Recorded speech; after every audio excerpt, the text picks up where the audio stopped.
do it all. Too much electricity this morning. This is a good time. We're having a lot of fun. I had to do a triple take. Ka-ching! Why? Because of parity. I didn't mean to offend. Yeah, it's not going to happen. Load management is a dirty word. Let him rip. You know what? Circumstances provide the results. What? How do you do this once? Oh, Donnie, you got such a good show there. A network that is booming. The Early Line. Only on SportsGrid. Anyone that's been to a sporting event, the atmosphere before a game, I think Game Time Decisions has that same exact atmosphere. This is our arena.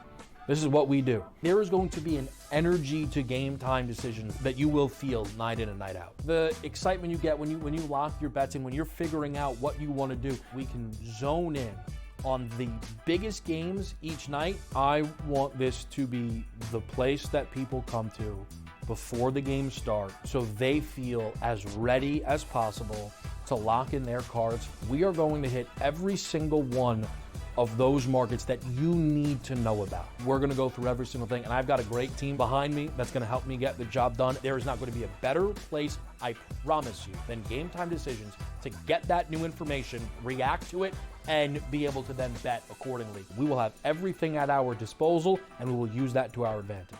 I'm Kevin Walsh. Tune into Game Time Decisions from 6 to 8 p.m. Eastern on SportsGrid.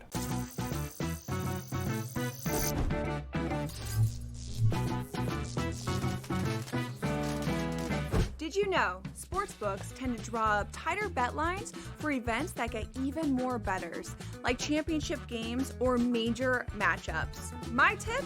Try betting on less popular sports. You might have a better shot at beating those odds. Now, go get lucky.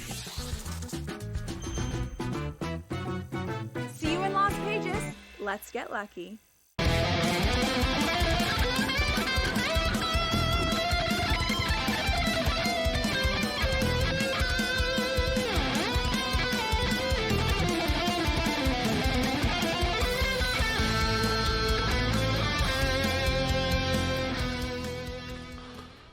Let's roll. This is SportsRage. I am Gabriel Morency. The pitch, the players, the hustlers, the people, the bustles, and everybody else in between. The Thursday night throwdown has begun. The second half of the Western Conference Finals. Game 2 has just begun, literally and figuratively, as well.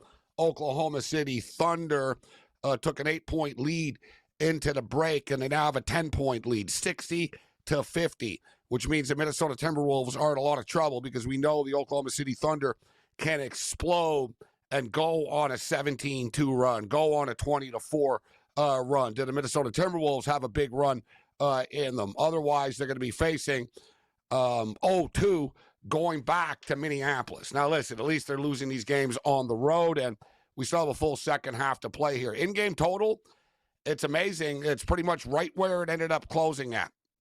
And once again, this really was an instance where we had an opportunity. So, you had an opportunity to get to 214. You had an opportunity for 214 and a half. And it ended up closing at like 217 and a half when it was all said and done. You know people are going to bet the over of this game. So depending on when and where you bet it depends on your number right now. But we did pull the trigger last night on this one at 214, knowing, number one of those deals, and I don't always bet overnight. I should bet overnight more.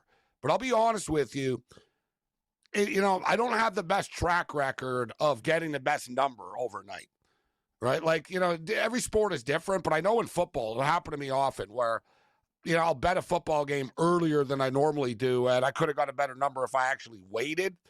So I don't mind waiting, but at the same point in time, I knew already, I'm like, I am going to be betting the over of this game. Like, I knew I was betting the over of this game. And I also knew the public was going to jump in and bet the over of the game. The same thing happened in game 1. It opened up at 214, ended up closing at 219. So it was a 5-point difference. And especially as well, in the NBA playoffs, although these games have been every 2 days, we'll give them credit for that so far. It hasn't been this super long layout. But, when a number sits up there alone, and there's only 2 NBA games going on, right? So you got the Knicks and the Pacers game, and people look at it, but this game's been sitting on the board for 48 hours, essentially, and the people are going to step up and in. They're not going to bet the under. So if you like something, we'll go over it tonight. When is the best time to pull the trigger? Speaking of pull the trigger, people that bet on the Carolina Hurricanes want to pull the trigger on themselves right now. The Florida Panthers are just too much.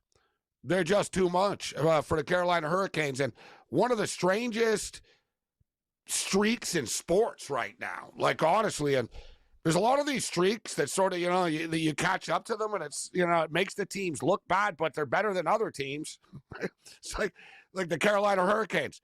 Right? It's hard to call out the Carolina Hurricanes. They're into the Final Four right now. I never really understood that. I saw Ottawa Senator fans calling out Leaf fans after they lost and mocking the Leafs after they lost to the Panthers. It's like, you lost to the Leafs. You lost to the Leafs. You don't get to talk. And if your team didn't make the playoffs, then you really don't get to talk. But everybody talks now. This is the world we're in right now. Everybody talks. Everybody runs their mouth. The Florida Panther players, they run their mouth, but they back it up. The Panthers have beaten the Hurricanes 4-0. And it's bizarro world. The Carolina Hurricanes are a damn good hockey team. Right? They're freaking good. Yet there's clearly something number one, they can't beat the Florida Panthers. Number two, they're on the verge of losing their 14th consecutive conference championship game. So they've been swept 3 times in a row in the Eastern Conference Finals. The last 3 times the Carolina Hurricanes have gotten to the Eastern Conference Finals, they've gotten swept, including by the Florida Panthers 2 years ago in 2023. And here we go again. They've lost the first 2 games, and are they showing us anything? And I said before the series that I thought that Carolina was going to lose the series, but I'll take them to win game 1. And then, coming into tonight, I'm like, oh, they're so done. I said after game 1, I'm like, oh, this series, this might be a sweep. Yet here we go again today. Well, Carolina, I don't think they're going to get swept. That was my theory tonight. I'm like, well, it's if Carolina's going to win one of these games, and this will probably be the one, right? This will probably be the one. So the Carolina Hurricanes are in a lot of trouble right now. They're losing 4-0. You can get plus 3.5 on the puck line, plus 200. That's how little confidence the sportsbook right now has in the Carolina Hurricanes. So basically, if they can just lose this game by 3, you're getting plus 200. That's a pretty insane price, but I'm done chasing it. And, I'm going to regret this, actually, because we've been pretty hot this week with the in-game picks on the show, early in the show with these numbers. Like I said, once again, we're at 5.5. Listen, the Canes won't quit. They can't quit. It's a playoff game, and you're at home. I would say over 5.5. It's minus 135 to the over right now. And you're getting plus 3.5 goals with the Carolina Hurricanes at plus 210. This is just the sheer number of it, more than, it's a great bet. It's not really a great bet. We know what you're doing. We're betting, can they score a couple of goals here? Can you lose the game by 3 only? It's amazing to me that they're giving you plus 210. It's been a wild day today in the International Ice Hockey World Championships as well with numbers. And we had one of the biggest upsets in hockey history. Literally and figuratively, it's up there with the Miracle on Ice type thing. Miracle on Ice will always be special because, it was, there's movies about it. And, it was a different world in 1980.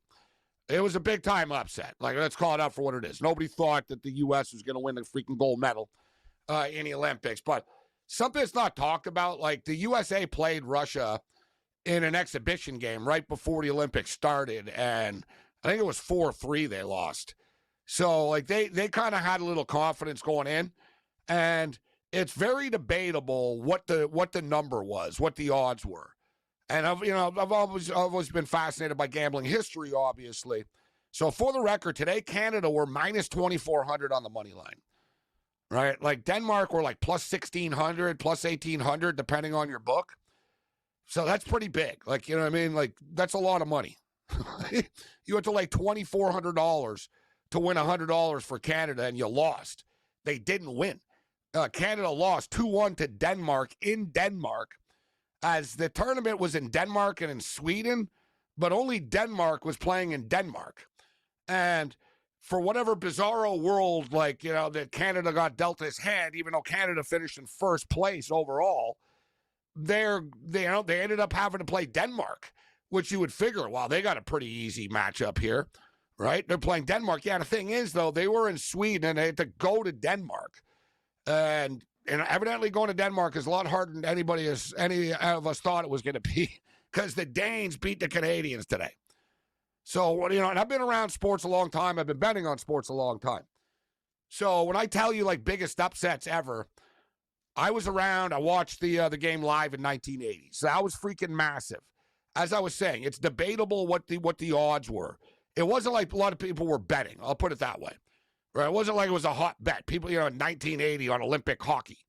Right? We're not saying you couldn't bet on it, but legendary odds maker Jimmy Vaccaro said that the USA were plus 600 when they beat the Russians that day.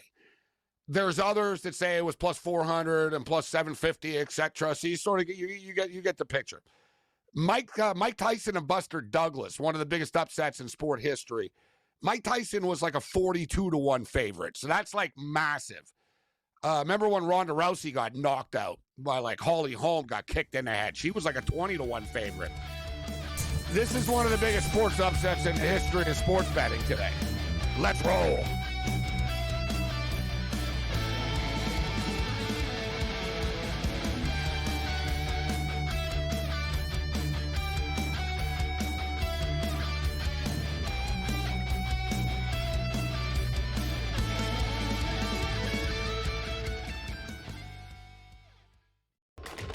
Enter into the magical world of McLuck.com, where even the smallest of spins can win real cash prizes. Adventure into over 1,000 of the best Vegas-style slot games. So what are you waiting for? Unlock your free welcome offer today. Join the fun where winners play and players win. Two guys that can do it all. Too much electricity this morning. This is a good time. We're having a lot of fun. I had to do a triple take. Ka-ching! Why? Because of parity. I didn't mean to offend. Yeah, it's not going to happen. Load management is a dirty word. Let him rip. You know what? Circumstances provide the results. What? How do you do this once? Oh, Donnie, you got such a good show there. A network that is booming. The Early Line, only on SportsGrid. Anyone that's been to a sporting event, the atmosphere before a game, I think Game Time Decisions has that same exact atmosphere. This is our arena. This is what we do. There is going to be an energy to Game Time Decisions that you will feel night in and night out. The excitement you get when you lock your bets in, when you're figuring out what you want to do, we can zone in on the biggest games each night. I want this to be the place that people come to before the games start so they feel as ready as possible to lock in their cards. We are going to hit every single one of those markets that you need to know about. We're going to go through every single thing, and I've got a great team behind me that's going to help me get the job done. There is not going to be a better place, I promise you, than Game Time Decisions to get that new information, react to it, and be able to then bet accordingly. We will have everything at our disposal, and we will use that to our advantage. I'm Kevin Walsh. Tune into Game Time Decisions from 6 to 8 p.m. Eastern on SportsGrid.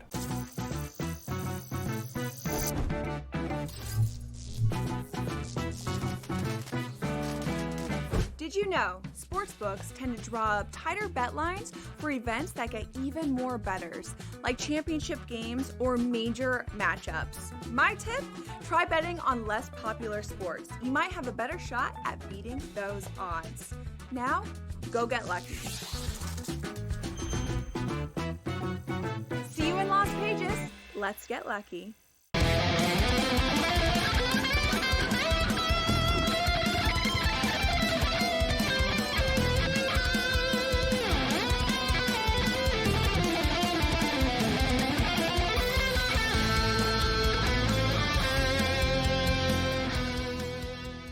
Let's roll. This is SportsRage. I am Gabriel Morency. The pits, the players, the hustlers, the people, the bustler, and everybody else in between. Let's do this thing. SportsGrid radio and television network, Sirius XM channel 159, the Thursday night throwdown. I am Morency. And as I was saying a couple of minutes ago, so Canada lost to Denmark today, and legit ruined my day, ruined my week. From a sports fan perspective, like this Hurricane Panther series is like basically unwatchable. I don't mind the NBA playoffs. I'm not like angry about the NBA playoffs. Like my Toronto Raptors, not very good right now, sort of rebuilding. We're going to be in the playoffs next year. But, I was just, from a sports fandom perspective, I was enjoying the World Hockey Championships. Like I was fired up. Like I actually woke up at 7 a.m, like and stuff. Like it's like the Olympics. Like, you know what I mean? I'm like, this is big time stuff. I'm waking up early in the morning for it. I put I had $1,000 on Canada to win the tournament. Thought, we got a great number and stuff. Not to mention the game today that we started chasing and stuff. So financially, it was just devastatingly painful and excruciatingly frustrating to watch the game play out the way that it did. But give credit to the Danes. Like there's no excuses. Denmark, they deserve the win. They won the game. So as I was saying, Miracle on Ice will always sort of symbolically be, the biggest, one of the biggest upsets ever, right? But the fact of the matter is Denmark were bigger underdogs, right, than the Americans were against the Russians today. This is one of the biggest upsets in sport history. Next to soccer, it's the biggest, win in Danish sports history. They wouldn't leave the arena. Like, they were there, an hour later, still chanting and drinking, and the players were like, one of the Danish players after I saw, he said, we didn't think we were going to win. Like, he basically said, going into this game, we sort of let's see what we can do. Right? Let's do our best and see what we can do. And he started laughing. He couldn't contain it. He goes, we won. Oh, it was like, it was one of those, what are you going to do? It is what it is. Like one of those great moments. So watching it, I was like, good for Denmark, but this sucks from the betting perspective. But biggest upset in hockey history, next to the Miracle on Ice. You get into sports history, like I said, Canada were minus 2,400 on the money line today. Mike Tyson was 42-1 against Buster Douglas. Michigan App State was a big upset. One of the biggest college football upsets, a stupid one. The biggest upset in college football history shouldn't really be. UNLV should never be 45-point favorites against anybody. But UNLV were 45-point favorites against Howard and lost. I remember that night. I was in Vegas, actually. But I'm just blown away by what happened today in the World Hockey Championships. And the Final Four is now Denmark versus Switzerland. So Denmark or Switzerland are going to the championship. And the USA versus Sweden. The U.S. got a bad draw. They got to play the Swedes.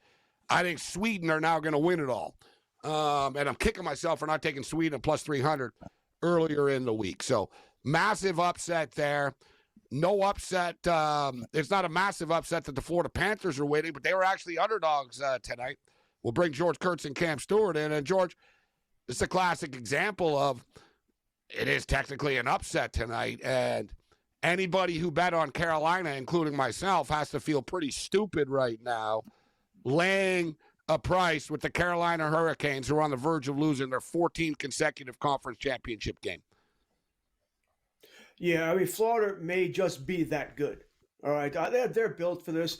I mean, Carolina is a good, solid team, right? But they don't have that star. I mean, Sebastian Aho's not that star guy, that number one guy here. Frederick Anderson hasn't played all that well, and you can't make these kind of mistakes against the Florida Panthers. They will bury you for it. Some of the goals have been a little unlucky here, but Florida's built for this. They're just built for 7-game series. I think in some ways their toughest battle was probably Toronto last round. I think Toronto would be doing decent against Carolina as well here. I think Carolina sort of had an easy draw. You played a beat-up Devils team. You played a Washington Capitals team that I really never had all that much faith in here. And now you're playing a real team in the Florida Panthers. And the Panthers are taking care of business. This is a really, really – they may not be sexy. They may not be fun. But this is a really good team in a 7-game series. They're just built for this.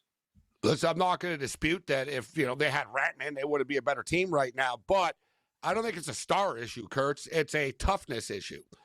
Right? The Canes are really good. They're just not physically as tough as the Florida Panthers. They're not built to beat the Panthers, and it's showing right now. I said, Cam, although I didn't really think it would turn into this rout, but after game one, I said on the show, this series is over. This is done. Carolina can't beat Florida, and I know this, yet I took Carolina tonight thinking, well, they won't get swept. They'll lose the series 4-1. They're going to lose both the games in Florida, I think. But now we're probably looking at a sweep here.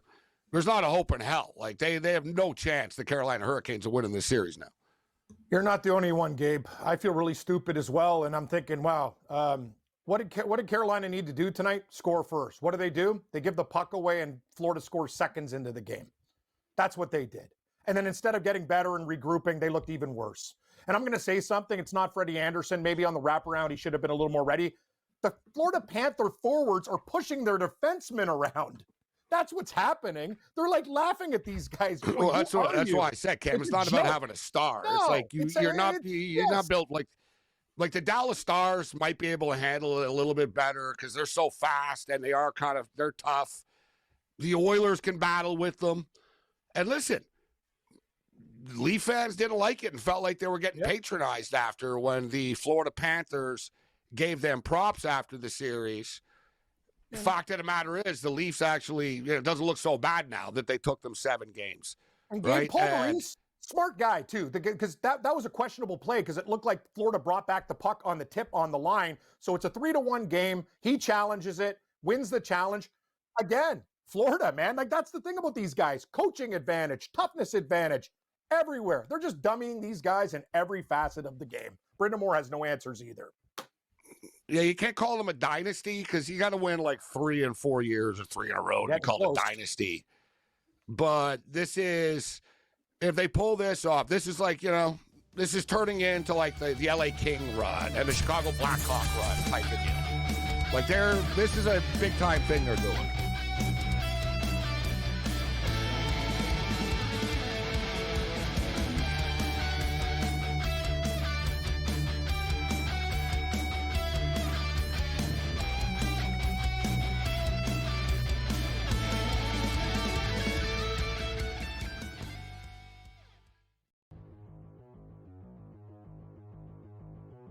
Buy or sell, Devers will be traded this season.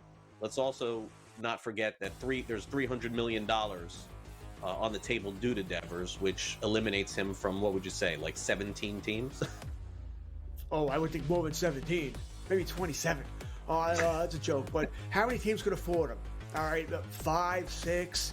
How many teams needed a third baseman who can't play third base? How many people want to deal with his attitude? He hasn't come off looking good in any of this. Whether you believe he should have anyway, he doesn't look good at this. Will he be traded? No, he won't be traded. The salary alone makes it highly unlikely. He's a great hitter. All right, no doubt he can hit. But other than that, there's too many between the money and the attitude and no really position for him here. He's not getting dealt anytime soon. Buy or sell, if the season ended today, Hunter Brown would win the American League Cy Young Award. Hunter Brown has been fantastic. All right, the guy that Craig's teasing, by the way, is Tariq Skubal of the Detroit Tigers here, who's certainly right up there with them. Max Fried for the Yankees has had a fantastic season. They finally lost a start where he pitched in against Seattle the other day. They'd won every start. He's been fantastic. The season ended today. Would Hunter Brown win the American Cy Young Award? I certainly couldn't argue it if he did. That being said, he's going up against Skubal, who won it last year, going up against Fried of the Yankees. My guess is that he'll need a year. You understand what I'm saying? He needs a year before he can get that kind of recognition if he's tied with somebody. If he's clearly ahead, then I think he would win here. But as of right now, would he win it? I'm going to say no. I'm going to say it would be probably Max Fried. Fantasy Sports Today. Weekends starting at 8 a.m. Eastern Time. Only on SportsGrid.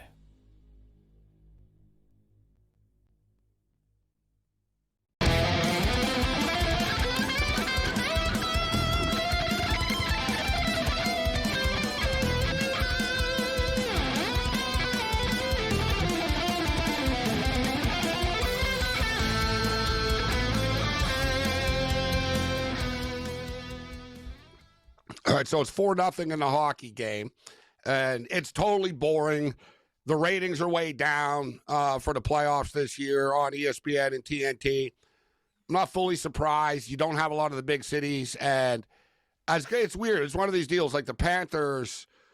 The Panthers are really good, and when you look back, it's like this is really impressive what they've done. I mean, they're on the verge of going to their 3rd straight Stanley Cup final. So 3 years in a row to make it to the finals is really hard.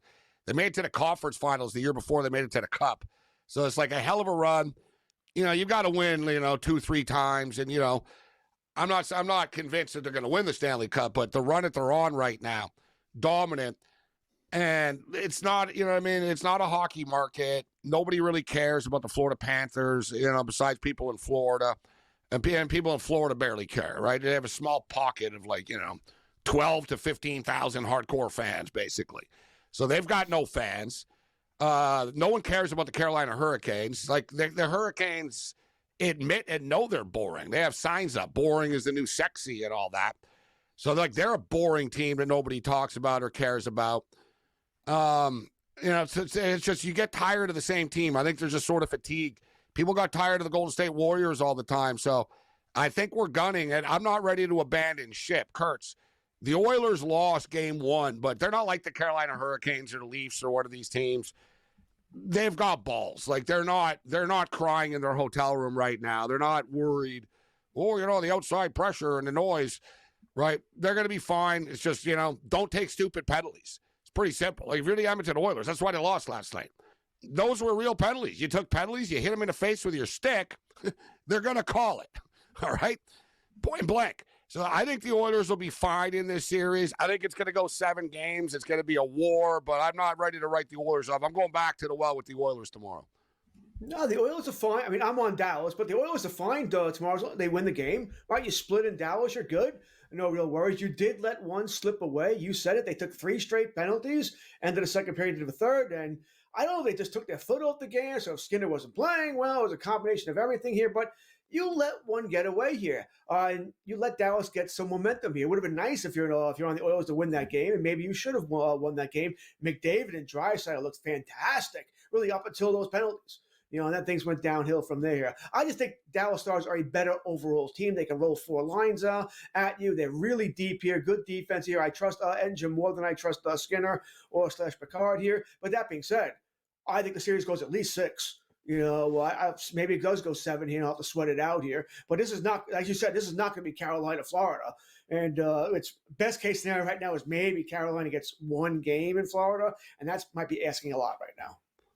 The problem with Edmonton last night was there was a clip of Paul Maurice against the Leafs. The Leafs the Panthers were beating the Leafs 3-1 in the game in a series, and somebody on the Panthers tried to get cute and pulled a play, he didn't dump it in. And Paul Maurice freaking lost it. People don't realize how micromanaged he is with this stuff, and the Panthers are. And he basically said, hey, get the F over here and stuff. And he told the guys on the bench, he goes, I don't want to see you try anything cute. I don't want to see you do anything besides beat the living hell out of them. Right? He didn't use the hell word. And he basically, he just wanted them to sort of wear the Leafs out and hit them and stuff like that they had the lead. Don't even try to score. Just go out there and play smart, defensive, and beat the crap out of them and wear them out. And I think that's what the Oilers tried to do last night. I think they were like, oh, yee-haw, man, we're up 3-1. We're flying around. This is great. Now let's just start hitting them. And they started hitting them with their sticks. You know what I mean? Darnell Nurse is always on the edge. Evander Kane's always on the edge, right? McDavid turns the puck over a lot, too. For a superstar, he does. He turns the puck over a lot. He's always on the edge of taking a penalty. So is Draisaitl. The Oilers are undisciplined. Let's just call it out for what it is. They're undisciplined, and their undisciplinedness caught them last night. It cost them the freaking hockey game last night. But I'm telling you guys right now, and I know you're both on Dallas, but Ottinger, he's okay. He's better than okay. He's really, really good, but he wasn't great last night. They didn't, they didn't win because of Ottinger. And in fact, they were getting to Ottinger. I'm telling you, Cam, Ottinger hits the wall as the playoffs go on. You're going to see. This isn't the Winnipeg Jets. They're going to score goals on him. Let's remember one thing about the Dallas Stars quickly before break. They were down to Colorado. Really, at the end of the game, they came back, tie it, and win it. That's one team that never panics when they're down, and they don't mind a 1 or 2 goal deficit. Very similar to the Oilers early in the series. Dallas has a lot of KG veterans, and they never quit. Very, very good team. Oklahoma City up right now.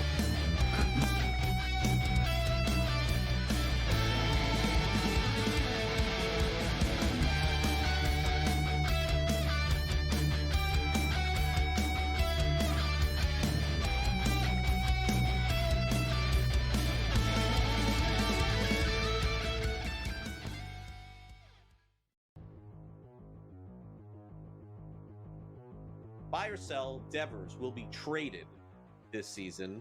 Let's also not forget that there's $300 million on the table due to Devers, which eliminates him from, what would you say, like 17 teams? Oh, I would think more than 17, maybe 27. Oh, that's a joke. But how many teams could afford him? All right, 5, 6. How many teams needed a third baseman who can't play third base? You know, how many people want to deal with his attitude? He hasn't come off looking good at any of this. Whether you believe he should have anyway, he doesn't look good at this. Will he be traded? No, he won't be traded. The salary alone makes it highly unlikely. He's a great hitter. All right, no doubt he can hit. But other than that, there's too many between the money and the attitude and no really position for him here. He's not getting dealt anytime soon. Buy or sell, if the season ended today, Hunter Brown would win the American League Cy Young Award. Hunter Brown has been fantastic. All right, the guy that Craig's teasing, by the way, is Tariq Skubal of the Detroit Tigers here, who's certainly right up there with them. Max Fried for the Yankees has had a fantastic season. They finally lost the start where he pitched in against Seattle the other day. They'd won every start. He's been fantastic. The season ended today. Would Hunter Brown win the American Cy Young Award? I certainly couldn't argue it if he did. That being said, he's going up against Skubal, who won it last year, going up against Fried of the Yankees. My guess is that he'll need a year. You understand what I'm saying? He needs a year before he can get that kind of recognition if he's tied with somebody. If he's clearly ahead, then I think he would win here. But as of right now, would he win it? I'm going to say no. I'm going to say it would be probably Max Fried. Fantasy Sports Today. Weekends starting at 8 a.m. Eastern Time. Only on SportsGrid.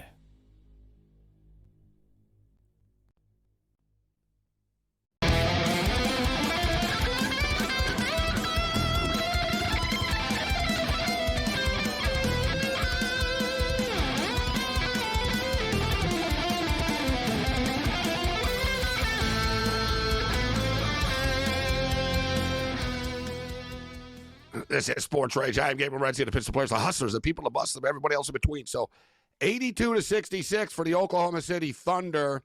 We did lay the points with the Thunder, but I'm sweating the over out actually right now. I'm not overly a fan of this, but I was going to say I was a fan of seeing Scott Foster get punched in the head earlier during this game, but that wouldn't be nice.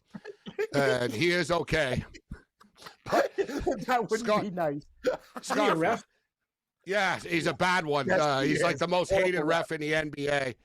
Oh, he's actually not bad. He does what the league wants, but he's their guy, George. You know what I mean? Like every league, every league has a referee where he's like, Angel Martinez. He's the company. He's not Martinez. No, because Foster does all the big games. So basically, he's like the guy when he's gonna do the game sevens and stuff, but he's the guy that like they send when they want something, like as well. Right, because like they know he knows how to do it, and he got accidentally hit like a player like Wiley. I think it was Williams. Like came down for the rebound and he smoked Foster in the face. Foster's nose was all busted up, but I'll tell you, Foster's a tough son of a bitch. He had a bloody nose and he stayed in the game. He rolled on, so I'll give Foster credit for that. 83-67 right now in this basketball game. Oklahoma City are just dialing things up, cruising along, doing their thing. Minnesota are just a little bit overwhelmed. I've been wrong. Hell, I was dead wrong about Canada and Denmark, but this I was right about this series sort of coming in here. And I like this T-Wolf team, but Oklahoma City just dealt with Jokic at a pick and roll, old school basketball. Like the T-Wolves are like really easy to deal with compared to like the Denver Nuggets. You're dealing with Anthony Edwards, essentially. It's like, all right, let's stop, harass Anthony Edwards, right? Well, you can't harass Jokic. Like the Nuggets are a different breed. So I'm not surprised this is going the way it is, but God, let's get some points here. I need the over of this game. We need to get some wins home. All right, so it's 86-69 here. 5-0 now in the hockey game. Can Carolina pull the goalie now, Gabe? Down 5, so we get one more goal? No. Exactly. You'll just end up losing 7-0 or something. You know what? They would have pulled the goalie probably down 3-0, 4-0, but now it's just like, and Brindamore is not going to be able to say, "Well, we were the better team." That's left the garage a long time ago, Coach. About being the better team. I want to see the updated Stanley Cup odds right now. So the Panthers are now plus 125. The Dallas Stars are plus 190. The Edmonton Oilers are plus 330. And the Carolina Hurricanes are 11-1, but they might as well be 110-1. Kurtz, what do you think about the odds here?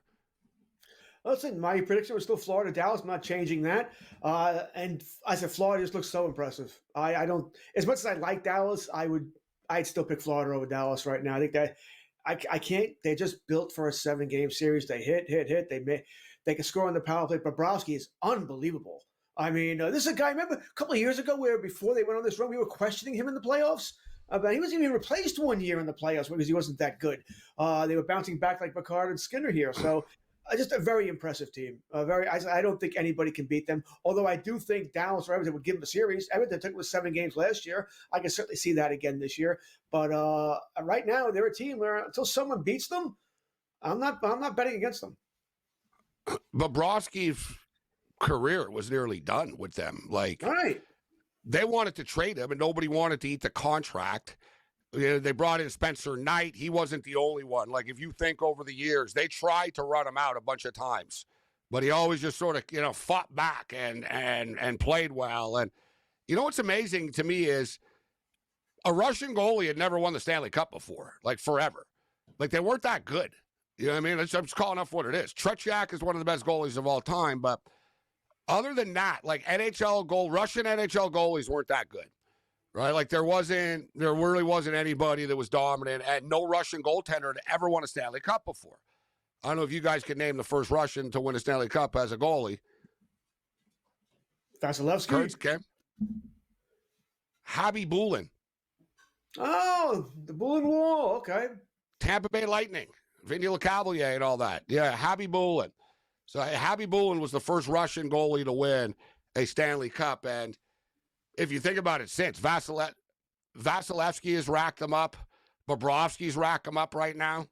Like, Russian goalies are good now. Like, you know what I mean? Like, it's changed. Look at the movie Slapshot. Like, the goalie was French, right? Goalies always used to be from Quebec. And, there's a million Finnish goalies in the NHL. But these Russian goalies are freaking good now, man. And there's a couple of good young Russian goalies, too. So, like, this is a new thing that they have at their arsenal. But, yeah, Bobrovsky's been really good.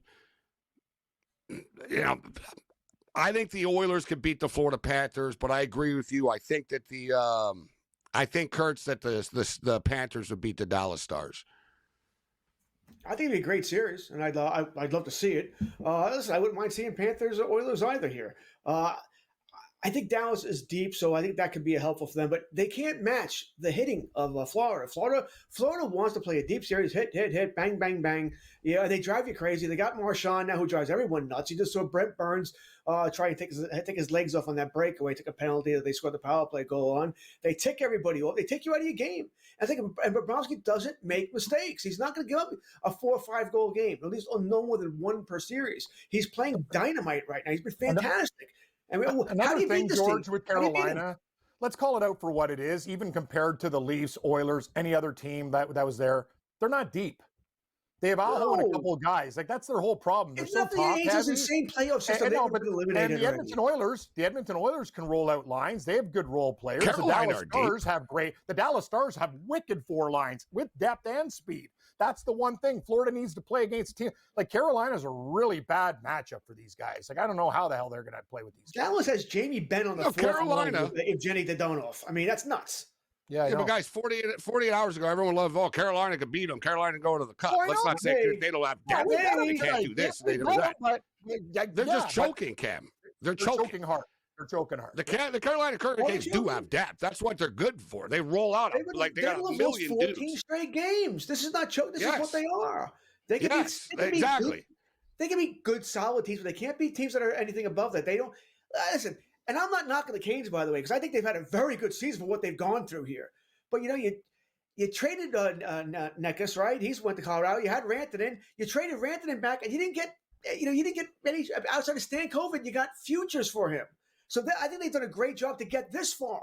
But I also think they're only this far because of the AHL stupid playoff system, and because they got to play with Devils, who are decimated with injury, and the Capitals, who I didn't really have much respect for as far as being the best overall team in the NHL. I didn't see that. I just think they've had a nice little run here. I think they would have lost to the Leafs if the Leafs made it this far. They're going to lose to the Panthers, and if the Lightning would have gone, I just think the Canes may have been the best team in that division, but nowhere near the best team in the conference. That's why I freaking picked the Leafs to get out of the Eastern Conference. Mm-hmm. I thought that they could beat the Canes, right? That was my whole thing. I was like, they're going to get the Canes in my bracket. That's what I had. I was like, the Leafs and the Canes are the same type of team. They could beat them, right? So I was like, they could beat the Canes. But Brindamore right now, if he was in a hockey market, he'd be fired.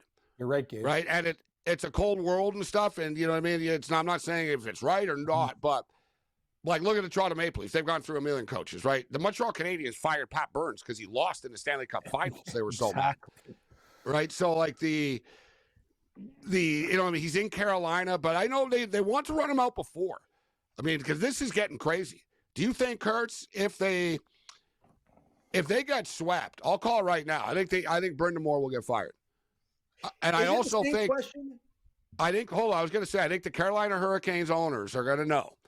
They're going to be like, why did Gensel, like, what about Gensel? What happened there? What about Rantanen? How come Rantanen was here and he didn't want to stay here? Right? Is it the city? No. Is it this? Is it that? It's the coach. And, I was always wondering, why do guys keep leaving Carolina? And in hockey circles, I keep hearing Brindamore, man, the guy's a hard ass.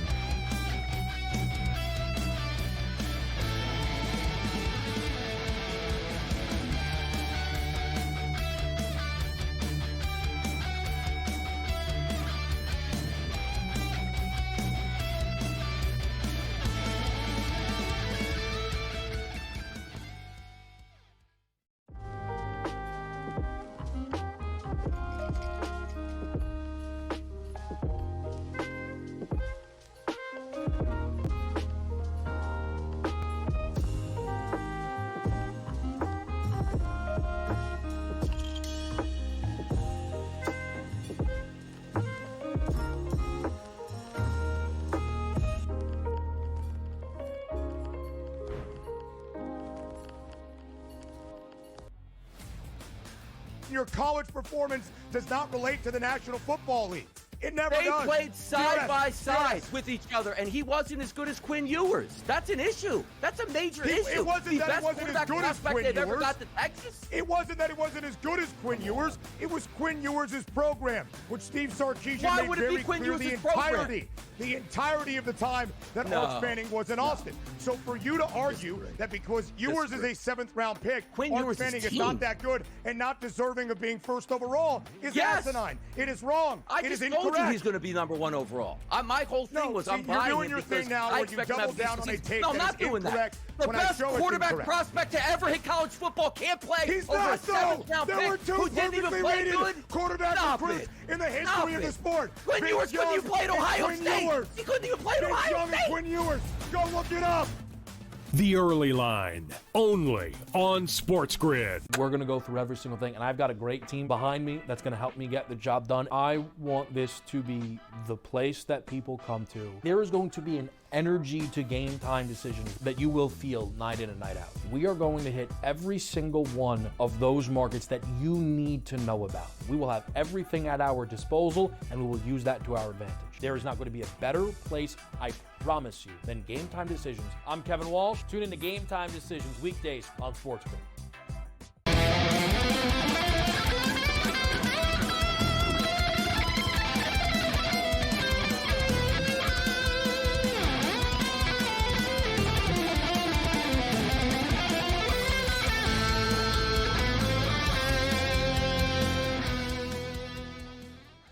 93-75. The Oklahoma City Thunder are rolling right now. George Kurtz, Cam Stewart in the house with us. So, Cam's Toronto Maple Leafs. Everybody, they threw them under the bus. They want to break the team up and all this. And I get it. My whole deal with the Leafs is I wouldn't break the team up. I'd just try to get better. Like, you know what I mean? Mm-hmm. I don't understand like the logic of, let's lose our good players and not replace them, and somehow we're going to be better after. No, like, you know what I mean? They just need some leadership on that team, right? They need guys in the room that are just a little mentally tougher, that will call their teammates out, and not Marner or Matthews. Marner or Matthews Marner and Matthews need to be just sort of stars on a team and not be bothered. They can't be the guys. Like, Marner will, like, thrive in Vegas. No one's going to know who he is. He's going to score, like, 118 points and stuff, and there won't be any pressure on him, right? They can't be, like, the guy. They can't be, oh, you got to talk to the media after, and you represent the face of the franchise. And they're not those type of guys. But anyways, the Leafs dismantling is going to begin and has begun. The New York Islanders requested permission to speak to Brendan Shanahan. The Leafs granted the permission.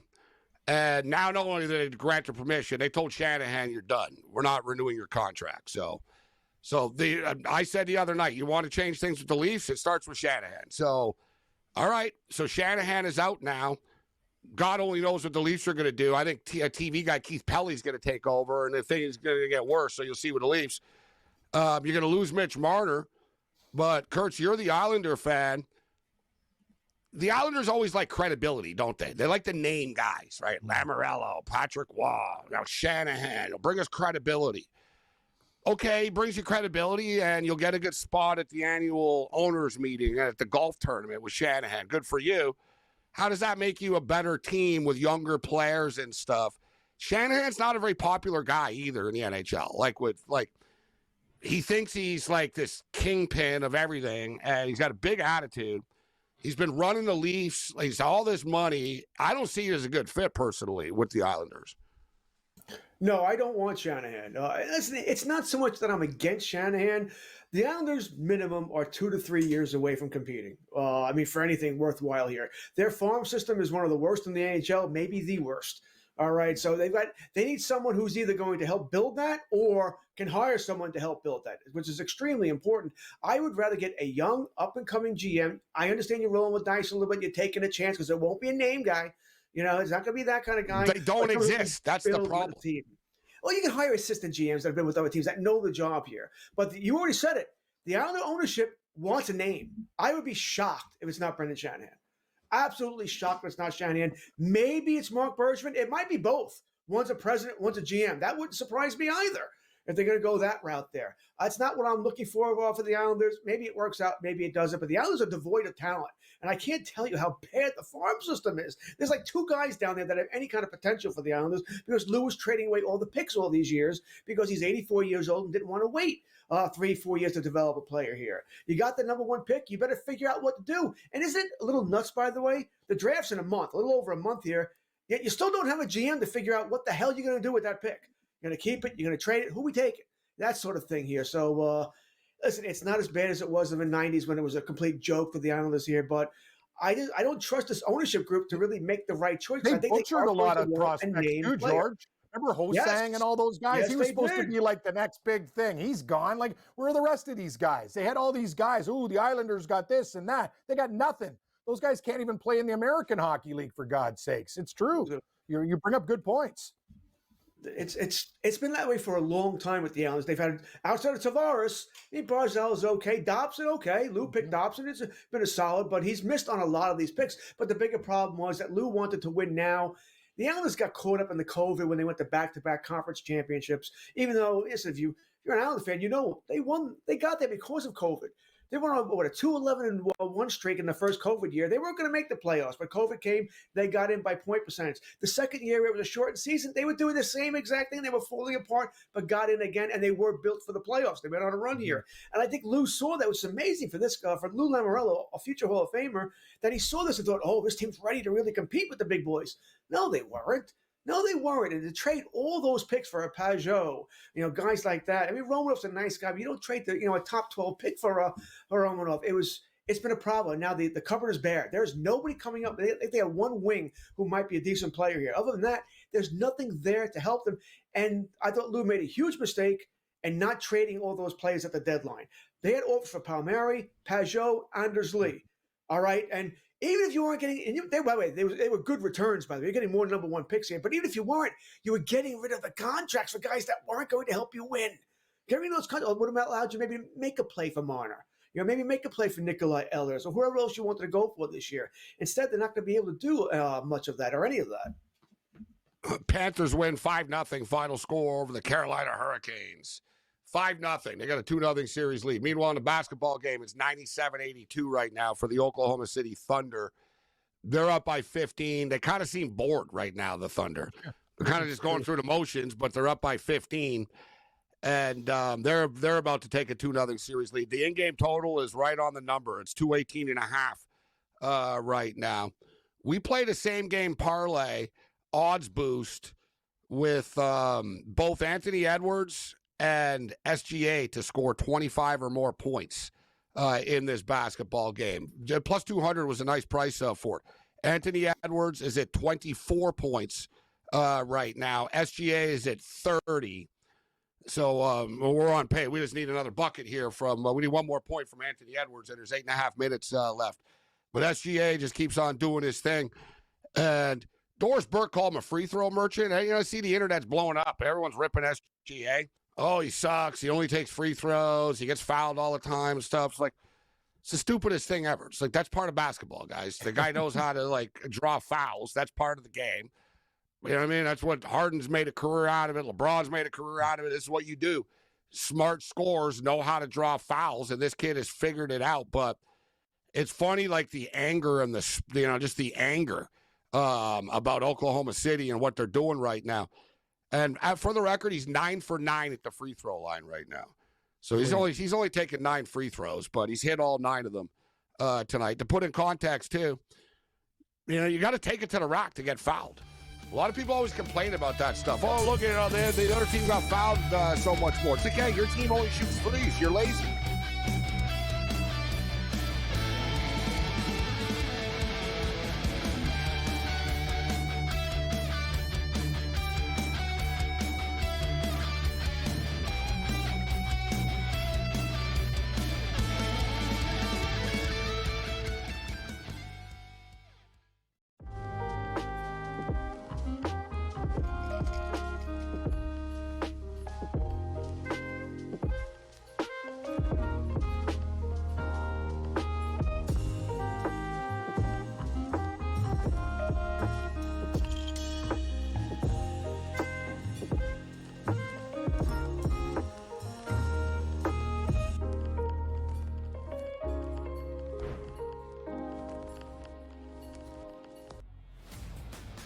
Your college performance does not relate to the National Football League.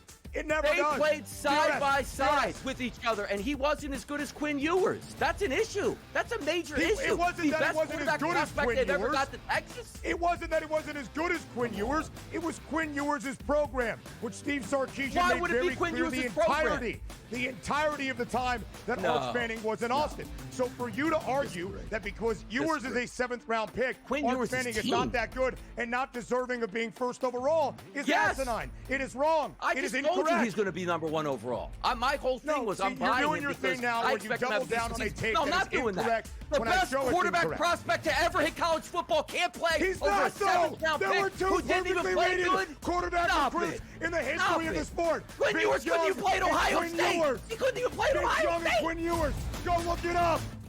The Early Line, only on SportsGrid. We're going to go through every single thing, and I've got a great team behind me that's going to help me get the job done. I want this to be the place that people come to. There is going to be an energy to game time decisions that you will feel night in and night out. We are going to hit every single one of those markets that you need to know about. We will have everything at our disposal, and we will use that to our advantage. There is not going to be a better place, I promise you, than Game Time Decisions. I'm Kevin Walsh. Tune in to Game Time Decisions weekdays on SportsGrid.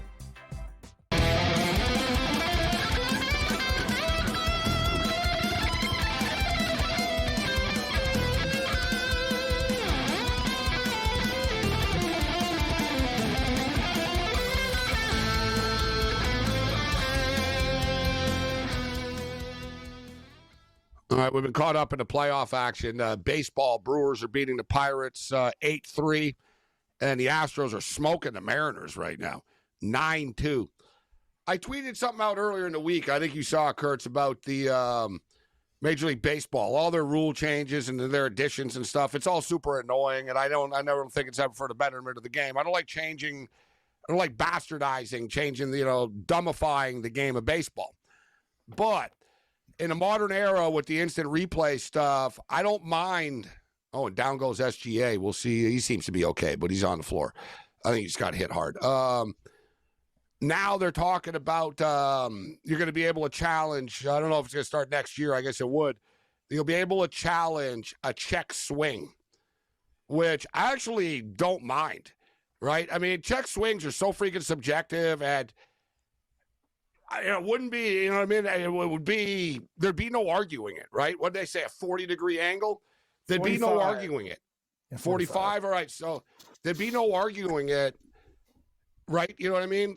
It is what it is. You could I didn't check swing and be like, look, here it is. You look at your bat, bro. Like, you know, it'd be very tennis-like, where like tennis players bitch. Tennis has the best replay system, point blank, right? Yep. Players bitch, and within seconds, they just put it on the screen in the stadium. It's like, no, bro, look, the ball did not. We have it computerized, and you see where the ball landed. Baseball, like, it won't lie. You don't even need to computerize it. You have the overhead shot. You freaking will be able to see it, and it's pretty big. Like, you know, check swings. Imagine, man, Game 7, World Series, bases loaded, check swing, Kurtz. There's a lot on the line there, you know? I am all for it. All right. I think they should go to a computerized bull strike system, not just a challenge system. Let every call. I can't say this enough. I've been to Long Island Duck games, and they go by that. There's still a home plate umpire, but he has an earpiece in his ear, and he's told automatically, ball, strike. You don't notice. He's calling it right away. You don't notice. There's no argument because it's the computer calling it, not the umpire. I don't think it should be challenged here. I mean, listen, we grew up with Billy Martin, Earl Weaver, Tommy Lasorda, arguing with the umpire. Yeah, it was fun. Lou Piniella flipping out. Yeah, that's fun. But you know what? I don't need to see these guys, 100-year-old guys out there arguing here about calls. And it's subjective, as you said. The veteran pitcher gets a 22-inch strike zone. The rookie pitcher only gets a 16-inch strike zone. Same thing with the batters. No, let it be computerized. We move on here. We know right away if the strike or it's not a strike. Check swing. I love it because that's the most subjective of all, right?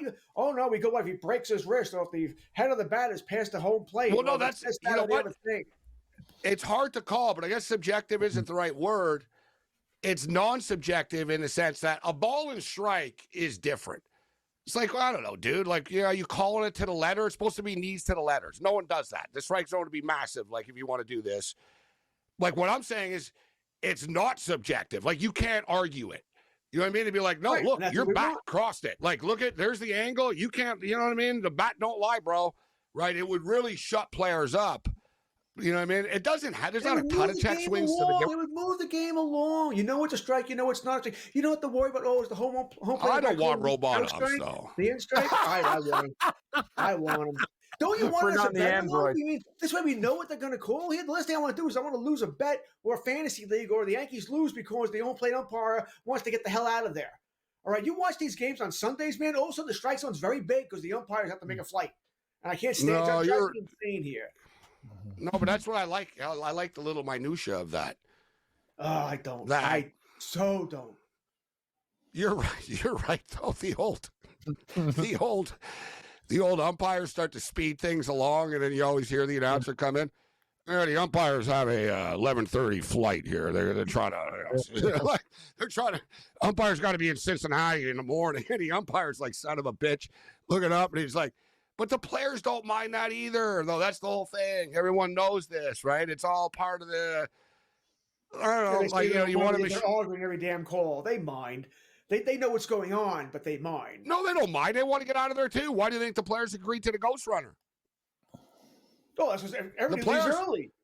That's fantastic. The players, point blank, they were like, good. I get to leave and go to the bar. I go to the back to the hotel bar earlier now. Right? You know what I mean? Because they work less. So, that's like we being told, oh, you know what, Rage, you're going to get paid the same, but we're gonna end at 11:30. Of course, you're going to say yes. Same thing with baseball. The Ghost Runner is the rule I hate most in sports is the Ghost Runner. It's dumb. It bastardizes the game. It just it infuriates. At least they don't do it in the playoffs. Exactly. Shouldn't do it at all. Get rid of it. The shootout in hockey is pretty stupid as well in the regular season. Exactly. Or their point system is, but the Ghost Runner is the stupidest invention in sports. I will agree with you.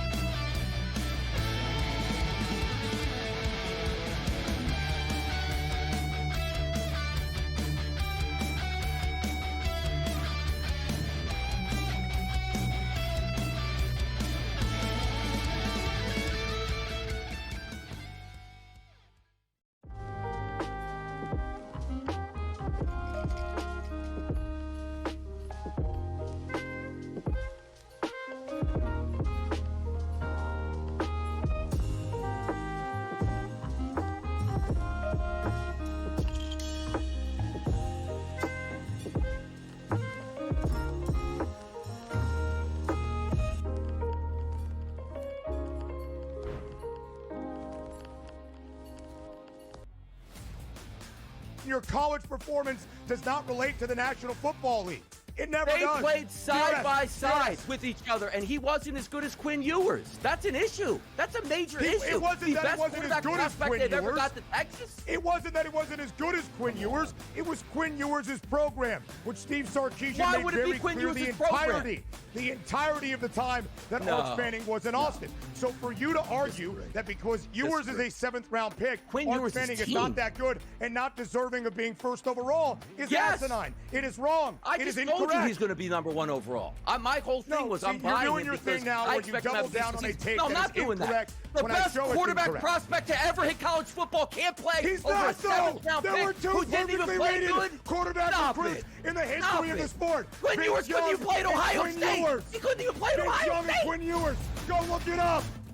The Early Line, only on SportsGrid. We're going to go through every single thing, and I've got a great team behind me that's going to help me get the job done. I want this to be the place that people come to. There is going to be an energy to game time decisions that you will feel night in and night out. We are going to hit every single one of those markets that you need to know about. We will have everything at our disposal, and we will use that to our advantage. There is not going to be a better place, I promise you, than Game Time Decisions. I'm Kevin Walsh. Tune in to Game Time Decisions weekdays on SportsGrid.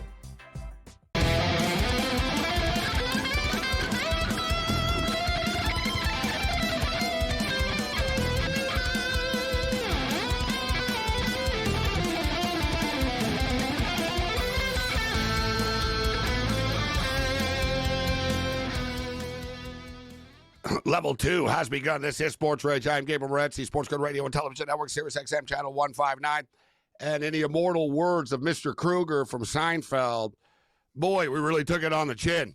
And I really took it on the chin earlier in the day today with Team Canada losing to Denmark, of all freaking teams. Like, what, did they play soccer? No, it was ice hockey. Denmark upsets Canada. Canada minus 2,400 on the money line. One of the biggest upsets in sports history. And I'd say next to the Miracle on Ice, the biggest upset in hockey history. Although someone did send me a tweet today, and it was a good point, although not quite as big. The number wasn't as big, but Belarus beat Sweden in the Olympics. And they were like big time underdogs. But one of those days today. But I saw Bet365 was offering an odds boost today. They maxed it out at $100.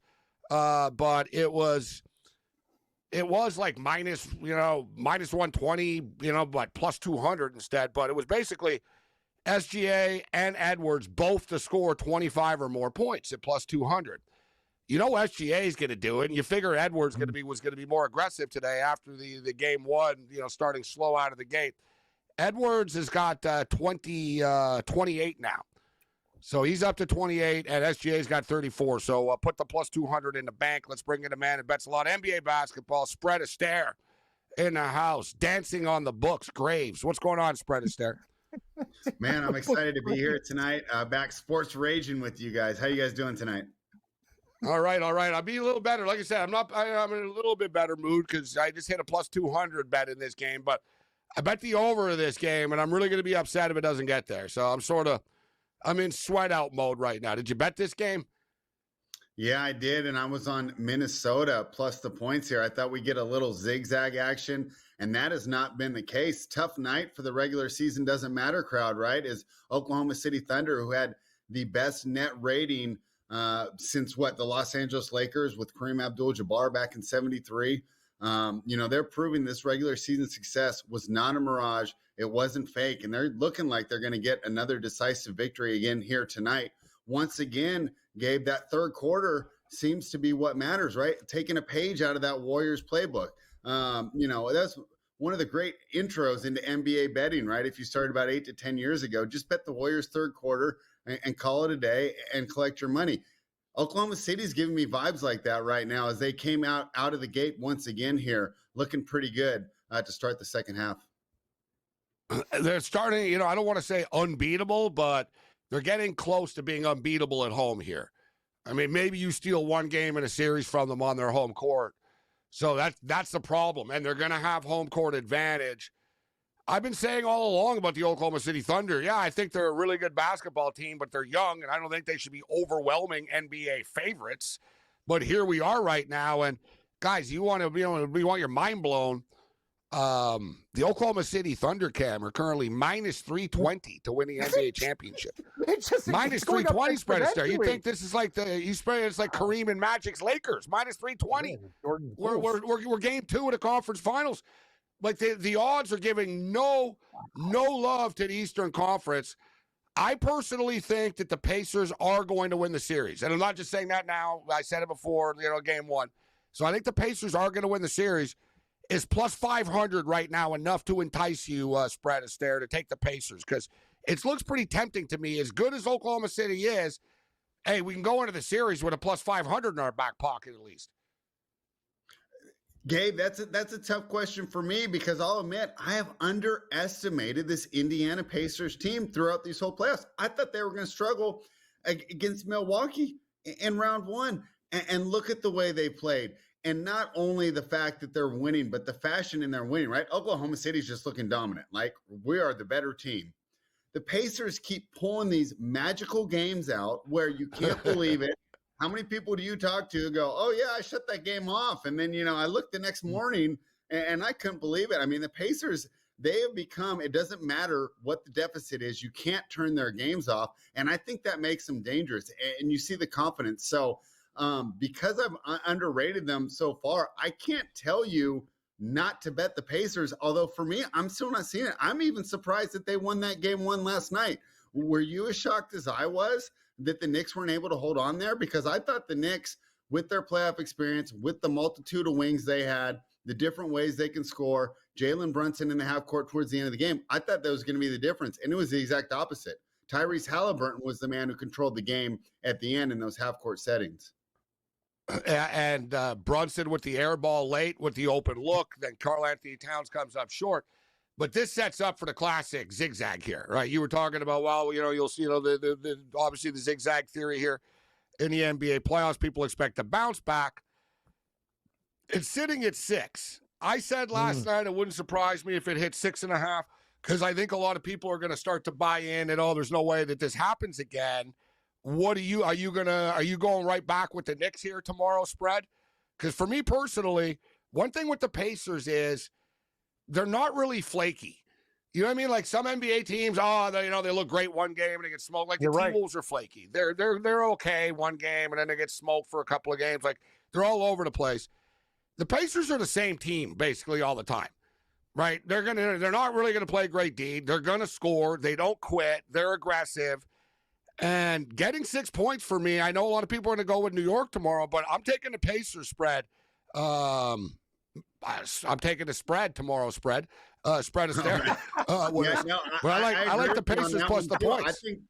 I think 6 is too much, and I actually ended up not playing the game last night. I only played the over because these teams go over like crazy. And you look at Indiana, and they think that 8 seconds to get across the half court, they think that's the shot clock. So, this D'Antoni, I mean, he has to be watching this, just shaking his head going, this is what I love the old school, too. They do the 2-for-1s. No one does it in the modern NBA. They know when it's a 2-for-1 at the end of the quarters and stuff, too. I love it. They'll shoot the 3, and then, they'll get it to the rack. They'll get 2 possessions in the last 30 seconds of a quarter. Call. Another thing, guys, too, is it's 4.5 and it goes to 6. People just assume, it's the New York Knicks, so they're going to bounce back. That's a big number, Gabe. It's not even 4.5, 5. It's 6. And we saw what New York did at the end of that game. Ooh, New York. The pressure's on them. They're at home in the Mecca with their fans and stuff. And Indiana's like, bring it on, man. It's almost like they're playing with house money with these guys. And don't be surprised if late Nick money comes in, like 6.5. But that's the thing. People are starting to understand, guys, that the Pacers are good, Gabe. But yeah, I'm with you. I think 6 is too many points. Yeah, total and this is 220. Team isn't built for blowouts either. This isn't a team that's going to run away like the Oklahoma City Thunder do. So, but in the big picture, too, looking at the Knicks, and looking at the Knicks too, they only play 5 guys. All right, let's say they play 6 or whatever. But you know what I mean? They play the same 5 guys into the ground all the time. Thibodeau's always done this. The Knicks are not a deep team, right? They're a damn good team, but they're not a deep team. And the Pacers run 9-10 deep. They really will play 9 guys, right? Like Carlisle really will get some guys off the bench and shake up his rotations and stuff like that. So to me, the Knicks better win tomorrow because the longer the series goes on, the Knicks are going to get worn out. That's the problem with the Knicks, I think. That's why I like the Pacers. I just figured the Pacers are going to run them into the ground. Plus, it's spread. Someone on the Knicks always gets hurt. OG will pop something before it's done, and Brunson's going to get worn out because he carries the load. I just think they're going to get worn out physically. Yeah, I'd agree with you there. And the other thing with the Knicks, with them not playing those people, who do they have to step up? Because none of their backups have any even regular season playing time. So when are they developing their skills? In preseason, in practice? I think it's a tough position that Thibodeau's putting his backups in. I think the one spot the Pacers could be vulnerable is Game 3. I can see the Pacers even winning outright tomorrow. But I think the Pacers are the type of team that would stumble going back home all hyped up. Good call.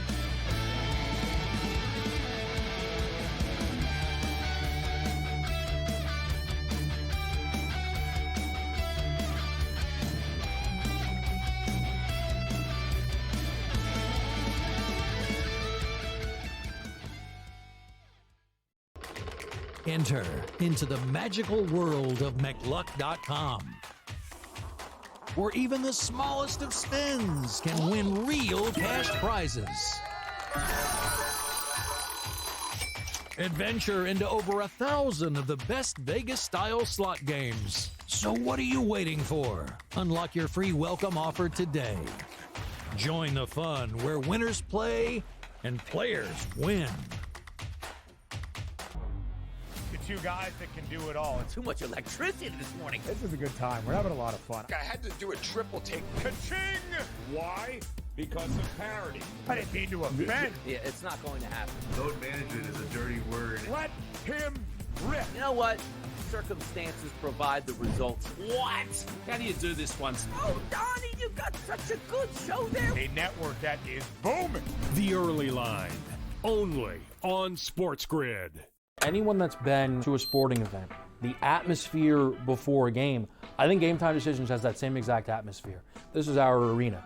This is what we do. There is going to be an energy to Game Time Decisions that you will feel night in and night out. The excitement you get when you lock your bets in, when you're figuring out what you want to do, we can zone in on the biggest games each night. I want this to be the place that people come to before the games start so they feel as ready as possible to lock in their cards. We are going to hit every single one of those markets that you need to know about. We're going to go through every single thing, and I've got a great team behind me that's going to help me get the job done. There is not going to be a better place, I promise you, than Game Time Decisions to get that new information, react to it, and be able to then bet accordingly. We will have everything at our disposal, and we will use that to our advantage.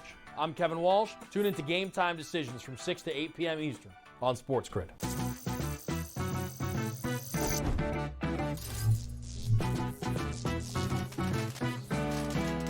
Did you know sportsbooks tend to draw up tighter bet lines for events that get even more bettors, like championship games or major matchups? My tip? Try betting on less popular sports. You might have a better shot at beating those odds. Now, go get lucky. See you in Las Vegas. Let's get lucky.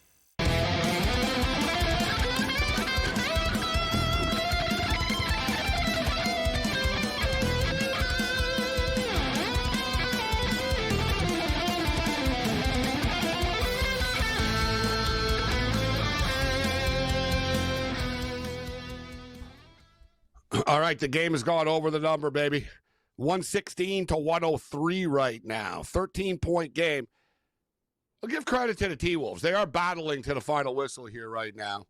Like, they haven't tapped out. There's a big block from Anthony Edwards, which I actually like. You can't roll over. Like, they got to set the tone rolling into the next game. And Spread Astaire's looking forward to seeing what the point spread is going to be, especially in the first half of the Minnesota-Oklahoma City game. And I'm sure we'll have a number up in a minute or two here. So 116, 103 right now. So, Cam, one thing you like about Spread Astaire beside his handle is he likes to bet on tennis and the French Open. Yes. We got our second Grand Slam event of the season. We're going to Roland Garros, some French Open action. And let's get the future prices up here.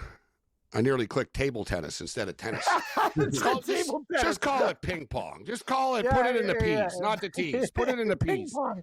Ping pong. Should be in the P's. Ping pong. Table tennis, my ass. Not table tennis. It's ping pong. All right. But let's start off with the men here. Carlos Alcaraz. Not great odds. Plus 120. Alcaraz is the defending champion. Of course, Nadal was the clay court king. He's gone. Alcaraz is very good on clay. So he won last year. He's 15-1 this year on clay events. Sinner is the second choice at plus 187. Novak is 12-1. Zverev is 14-1. Casper Ruud is 22-1. Musetti is 22-1. Draper is 25-1. You know who's a good clay court player? Is actually the only guy to beat Alcaraz this year on clay is Hoon. Holger Rune. He's 40-1 to win. Yeah. He's pretty good on clay. But to me, it's not flashy here, spread. But this is Carlos Alcaraz's tournament to lose.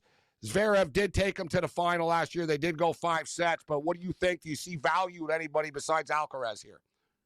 Yeah, I would. You took it away from me. Alcaraz after Rome. I don't see how you can't take that number here. It might be a Nadal thing next season if this keeps up, where he's minus money to win a tournament, which is wild. But if we're looking at the long shots, my favorite, and this is the way the draw turned out, is Musetti. You throw those back up. I think you have a little better numbers than the one that I bet into today. But let's see, would you got him 24-1? Yeah, that's just fantastic. And to me, I looked at the draw today, and he's got a great path here to the semifinals. And once you get there, when you have a 24-1, even though we know he's going to be an underdog, you're still going to have hedge capabilities. To me, those guys clear the field. I'd be a little bit interested in Casper Ruud at that number, but he's going to have a tough matchup. And it's kind of funny to see Novak this year. He just used to be so automatic as slams. And at 12-1, I'm not even interested. And I think that may be a sign that this could be the last season of his career, because you see that name and that number and you still don't click it. Maybe it's time to just head off into the next phase of your life. You would figure, though, guys, that this might be a spot where he could actually, I think, as we move forward, he's getting older. Fast surfaces aren't good for him at this point. So at least things slow down a little bit here. Cam, who do you think the dark horse is besides Alcaraz? Like, Alcaraz is the favorite, but who would you take? Because I know you're not taking a plus 120 favorite. Musetti can play on clay. I was going to say Cespedes, but no. Draper, no. Rune, I like what you said, Gabe, and I have a problem to go with Rune, too. You know where he's from? Denmark. It's like a big Denmark theme tonight. That's what I was take them. The Dirty Danes. That's exactly. Denmark's hot. Anyway, 40-1. But, you know what? I hate to say it, Gabe. This is a lot like golf and Scotty Scheffler. You got Alcaraz, Sinner, and you could find maybe one other guy. But other than that, you go from even money to 12 with Djokovic, and I'm with Spread Astaire. I don't want any part of Djokovic at 12. He'll eventually fade. Ruud is a very good clay player, but I'm not sure if he can do it all the way to the end. Would not be shocked if he made it to the semis. You know what player I like? Spread. You're looking to hedge. I just don't see him getting the 7 yet. The Rune just doesn't seem to me where he can get 7 matches yet. But it's good to bring up, though. Opportunities. Yeah, he's also going to be a play on, too, just in matches. And another one as well. I'm not saying he's going to win, but that wouldn't surprise me if he made it to the Final Four, is Cerundolo, Francisco Cerundolo. This guy is really good on clay, all right? And you're getting 50-1. He's flying under the radar. He's not as big of a name as 80. Is he really, huh? 80. Yeah. I'm looking at Bet365 here, so you're getting even better. He's another one. He's a really, really good clay court player that people don't know, and he's going to go deep in this tournament. As far as, we got about 2 minutes here, as far as the women is concerned, Sabalenka is the defending champion. Swiatek is, great on clay, but let's be real. She's falling apart, this girl. Right? You see it, Spread Astaire. She's rattled. She doesn't like the fan. Everything rattles her. She's always bitching about everything. You can just tell, she's not having fun playing tennis, this woman right now. Sabalenka is a machine. She loves her life. She just plows along. Plus 250. You got Iga at 3-1. Coco Gauff 5-1. Andreeva's plus 550. Paolini's actually a good play, guys. I think at plus 1,400. She can go kind of far here, but I don't want to be chalky here, but I think Sabalenka is going to be right there. What do you think, Spread Astaire? Yeah, and Paolini is the one that I'm targeting as far as a long shot here. We look at Rome. Rome's usually a good precursor to success here because it plays really slow the way that it will play in Paris. For example, don't use those Madrid results because the Madrid results will fool you because it plays a lot faster than the clay we're going to get in Paris, which is why, when Paolini is able to win in Rome, she's got some confidence and you're getting a great number there. You know who's someone I was not interested in, Gabe, until that draw came out was Coco. But once I saw her path, I go, she's got a pretty easy road to the semifinals. And from there, anything can happen. Not to mention, what's the main reason we didn't bet Coco right now?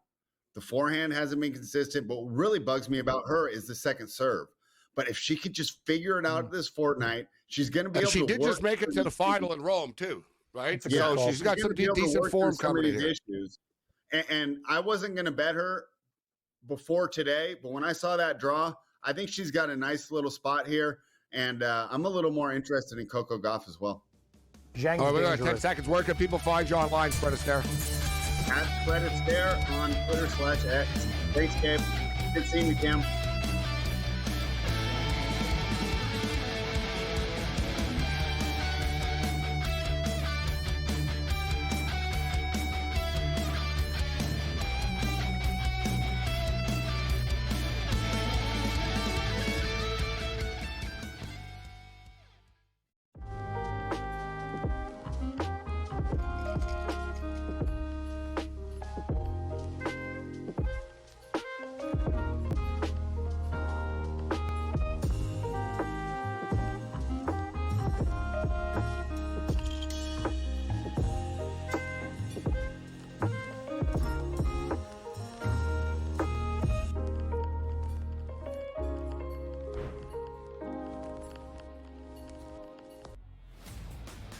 Your college performance does not relate to the National Football League.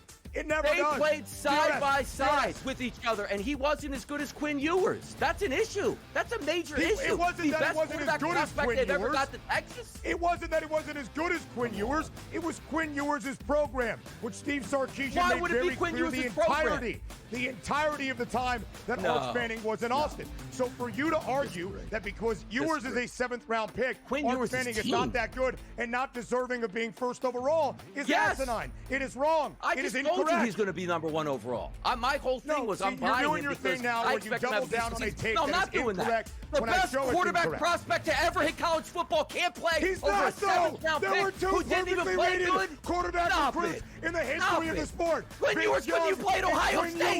He couldn't even play at Ohio State. Quinn Ewers. Go look it up.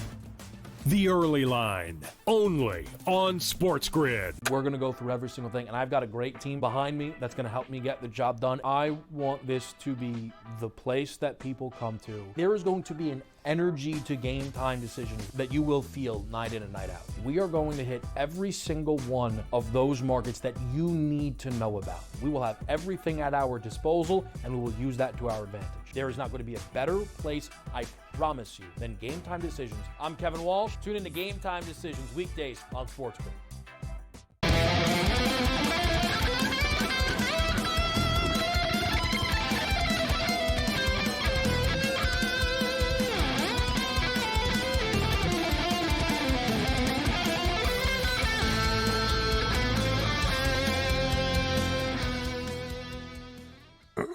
I was talking about it last night about how you can bet on anything in this world. But the Memorial Cup in some sports books, they don't have it. It's frustrating. But I saw there's that poly market stuff. Although you got to bet in cryptocurrency. You got to bet in cryptocurrency. But a poly market, there's this website, Poly Market. You can bet on anything, literally and figuratively anything. And I don't know if people saw out there. I know some of you know what's going on in the world, but there was a prison break in New Orleans. And 10 prisoners broke out in New Orleans. They basically figured out that, if they ripped the toilet out of the wall, that there was a hole. That they realized the pipes were going outside. So they literally, ripped. Yeah, can they rip? But they charged a maintenance worker that works in the prison. He incidentally turned the water off right before they did it. Yeah. Now, I don't know if he's going to claim that they threatened his life, and they said, and they are a bunch of murderers.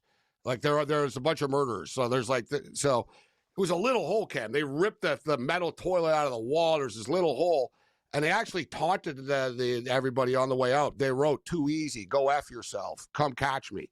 Like they all wrote something on the way out when they escaped. So 10 of them left, and the video was them leaving the prison, and they ran across the highway, the freeway in New Orleans. And so Poly Market actually has when they're going to be caught. You can bet on which prisoner will be caught on what day, and there's so we're down to 2 or 3. I think there's still 2 or 3 of them. But I was just in New Orleans, and these guys are all stupid. So you broke out, but you all went right into the city. Like, I just saw on the news that one of the guys got busted on Bourbon Street. It's like, bro, the main drag. You broke out of prison and you went to Bourbon Street. Like, there's cops everywhere. Like, I was just, you know what I mean? They're literally everywhere. There's cameras everywhere. And the other thing is, too, Cam, New Orleans is a small city. It's not that big. Like, they're going to find you. So, they're plucking them one by one. If you want to get away, you already got to be in Pennsylvania right now or something. Well, remember those they two got dudes? no chance. The 2 dudes that had no chance and they got caught eventually with eating Subway subs. Those guys hit the over one with those guys with David Sweat and his buddy. They go, but those guys that was different. Yeah, those guys that was different. They planned it more, and they were in a rural area. Yeah, these dudes are screwed. The prison in New Orleans that they broke out of is basically downtown. They broke out of an urban jail building, ran across the expressway, and basically into the city. Except they're all still in the city right now, and they're getting caught one by one. And they got dogs chasing them. Mick's got his boy Lincoln. Is that Lincoln with you there, Mick? We got a shot. There he is. Yeah, I guess show the dog. Hey, what's up, Lincoln? Hey, Lincoln. It's Django, like the movie Django Chains. Yeah, Django. This is Django, huh? Gabe, that dog looks pretty Django. friendly and tough. That's the thing about those dogs. You don't piss them off. I can tell. Looks like a suck. The dog. You tell. The dog. It's a big suck. The dog. Hey, man, you can tell. You should get the dog though. I like his green color. I like his dog's cool. He's checking it out. I like his dog. You should get him at Edmonton Elk collar there, Mick. He's got a nice green collar there. Get him at Edmonton Elk, bandana or something. Good idea. Yeah, the women are out, so it's just me and him here tonight. But he fights with Lincoln, so we got to keep him separated. But yeah, he's a beauty, eh? He's a good one. I like him. Beautiful. So what? You got to keep him and Lincoln separated. Yeah, they started off cool, but now no, they get. He's a bit aggressive with him sometimes. Poor Lincoln. Lincoln's a little older too. I leave Lincoln alone. Yeah. That's the thing. The young guys will pick Come on on, Jay Jenga. Leave Lincoln alone there, buddy. Look at this guy. You're right, Mick. He's like a guard dog with you. I can't believe he's just sitting there right now. He's watching. His little friendly face. You put his face or an arm near that thing. He gone. On TV, mate. Look. On TV. Look. Yeah, he's friendly. Very photogenic dog, though, Mick. Very, very photogenic dog. Yeah. Good. All right, Mick. Edmonton Oilers. We'll get to the AFL picks on the other side. We got a minute for the break. Listen, they played well. They took a bunch of stupid penalties. You can't blame Gary Bettman or the league for it. They did it, right? You can't hit the opponent in the face with your stick, all right? The Oilers need to learn that. And they brought it upon themselves last night.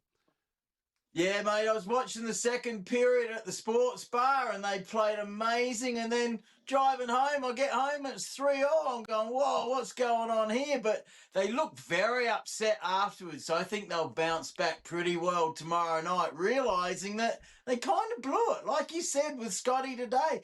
Too many penalties, too many power plays, and the other team, Dallas, scored. Like, wow.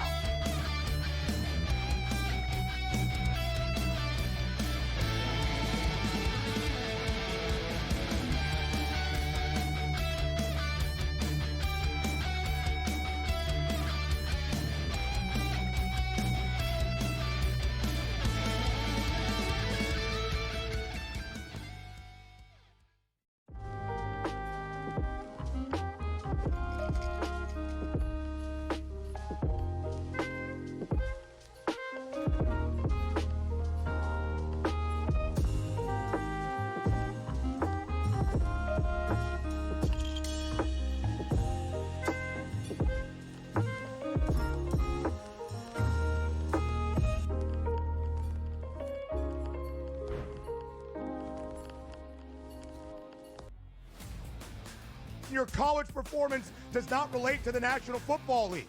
It never They does. played side by side with each other, and he wasn't as good as Quinn Ewers. That's an issue. That's a major issue. It wasn't that he wasn't as good as Quinn they've ever Ewers. got to Texas. It wasn't that he wasn't as good as Quinn Ewers. It was Quinn Ewers' program, which Steve Sarkisian Why made would it be very Quinn clear Ewers' the entirety of the time that Arch Manning was in Austin. So for you to argue that because Ewers is a 7th-round pick, Arch Manning is not that good and not deserving of being first overall is asinine. It is wrong. I It is just told incorrect. you he's going to be number 1 overall. My whole thing was I'm you're buying doing him your because thing now I where you expect him to double have down on a decent tape season. No, I'm that not is doing that. incorrect The when I best show it's quarterback incorrect. prospect to ever hit college football can't play He's over not, a 7th-round there were pick two who didn't even perfectly play rated good. quarterback Stop recruits it. in the Stop history of it. the sport. Quinn Vince Ewers couldn't Young even play at and Ohio Quinn State. Ewers. He couldn't even play at Vince Ohio Young State. and Quinn Ewers.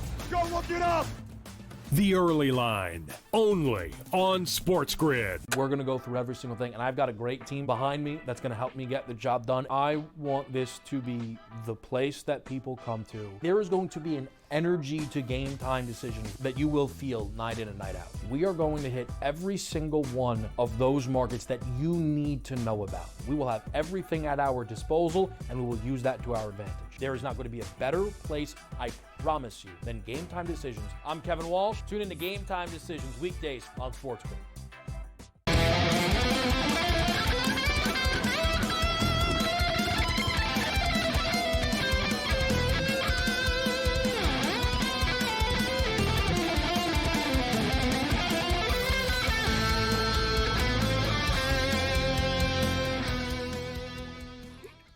This is SportsRage. I'm Morency.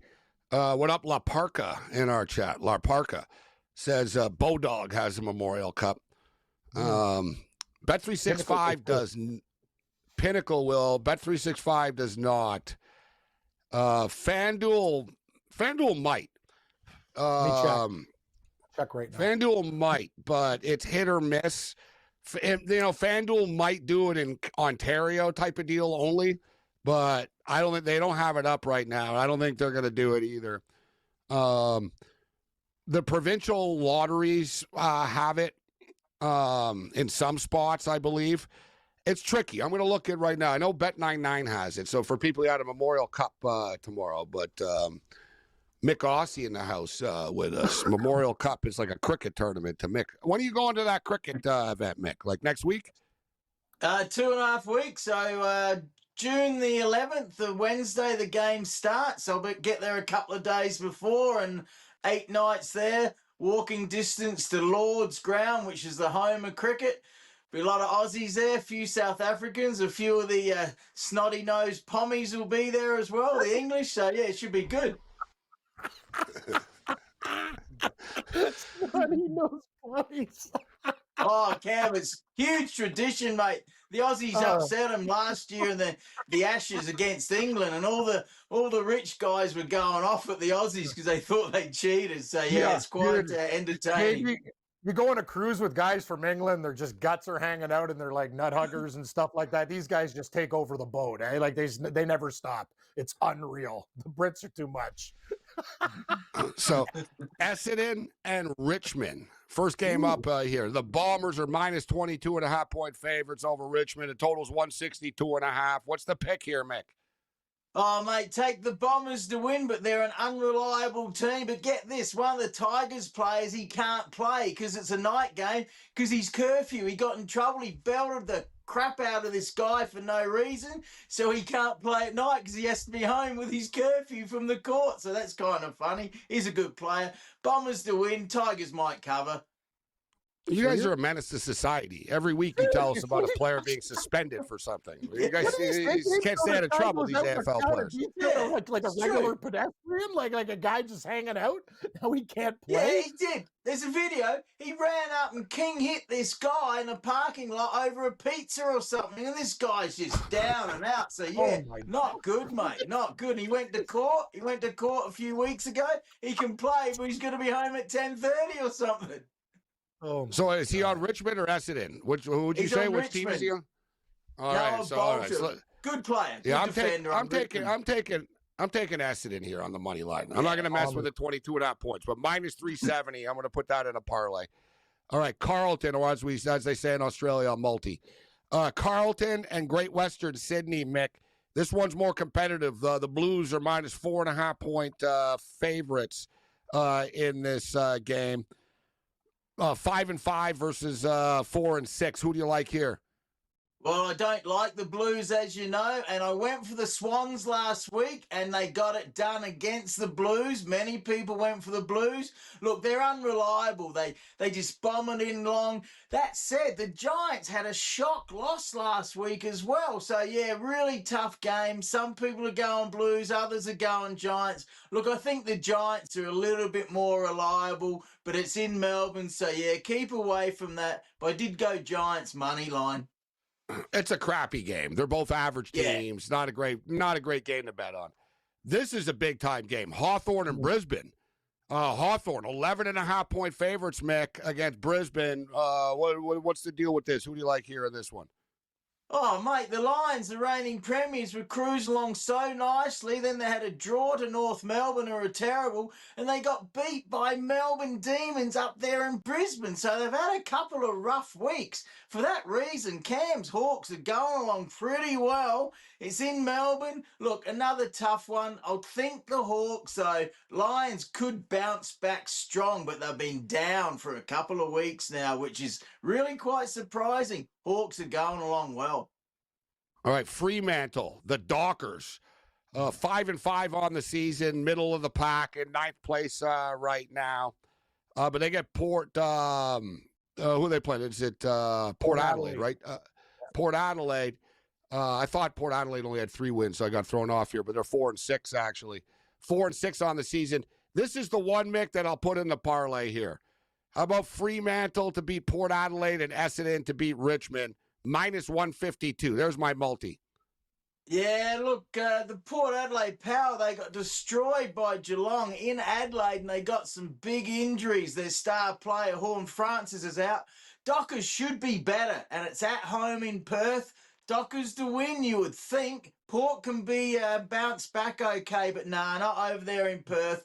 Dockers to win, I think quite well, actually. Did we miss North Melbourne and Collingwood, Gabe? Collingwood's minus 550 versus North Melbourne. Did we talk that game? We skipped. No, I went to Fremantle and Port Adelaide because of the parlay. Okay. Collingwood and Collingwood and North Melbourne. North Melbourne are also terrible. It's 31.5 points that game. 589 on the money line. That's a strange money line. I don't think I've ever seen that. Minus 589. Collingwood, they're going to win this game, Mick. But are they going to cover the 31.5?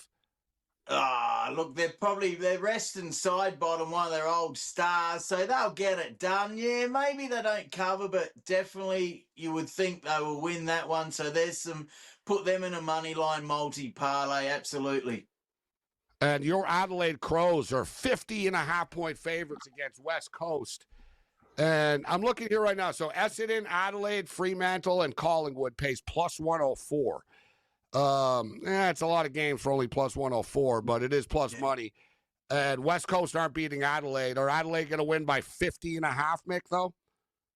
Look, it might rain. So, no, if it rains, they won't. And your Eagles had their first win of the season last week. They beat the Saints over there in Perth. So, well done. They had a win finally after going 0-9.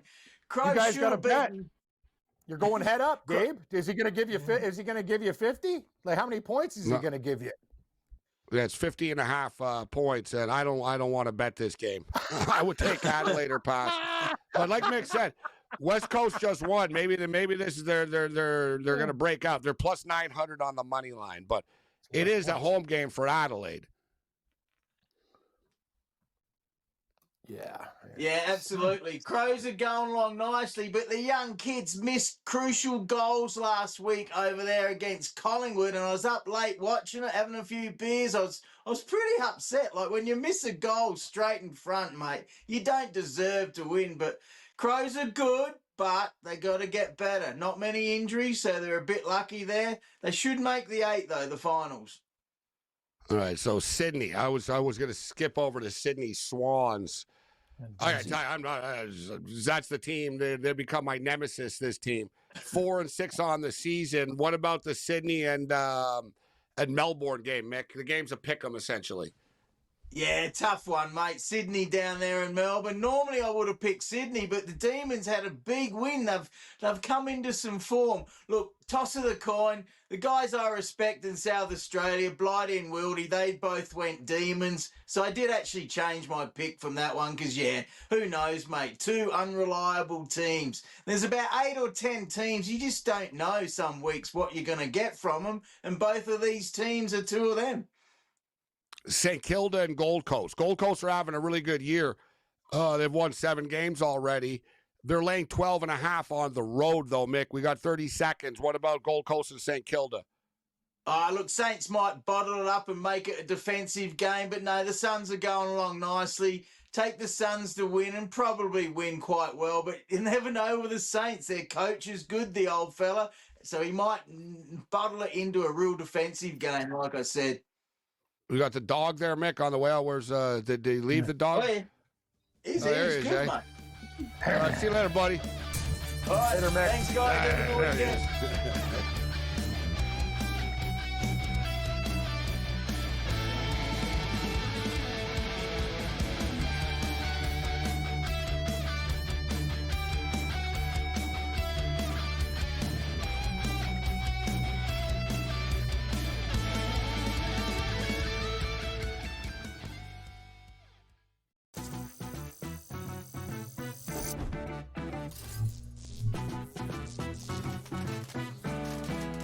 Playing online blackjack and want to try upping your odds? Well, here's a tip.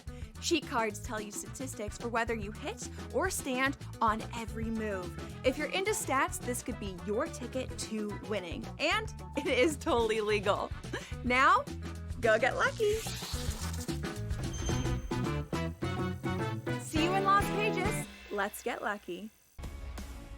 If you believe he should be in the Hall of Fame, there's, let's let him wait another 2 years. Wait, he's already dead at this point. Like, what are you waiting for? Another 2 to 3 years? He's either in or he's out. And sometimes you look at that too, Tom. It's like you can't tell, the history of Major League Baseball without Pete Rose. Frankly, the writers have some standard that they want to hold players to, which seems to fluctuate on a player-to-player basis. So he should be in the Hall of Fame, but I'm not sure how quickly he'll get there. Pro Baseball Today, only on SportsGrid. I'm not saying this thing is scripted, but damn it, they put those two teams on the first weekend of the basketball season for a reason, because they were expecting some kind of fireworks. They got it. Did Angel Reese overreact? Probably. Did Caitlin Clark have to stare it down? Probably not. There's enough blame to go both sides. But guess who doesn't care? That's the WNBA. Betting above the rim. Only on SportsGrid. The game is on. The stakes are high. But the action isn't just on the field. He's rearranging that rim. Get it inside! SportsGrid's in-game live. Your ultimate second screen experience. Just a little flyer, couple of 15.5 point live line. Every prop, every play, every day. Anything can happen. It's complete chaos. It's smarter to be on SportsGrid.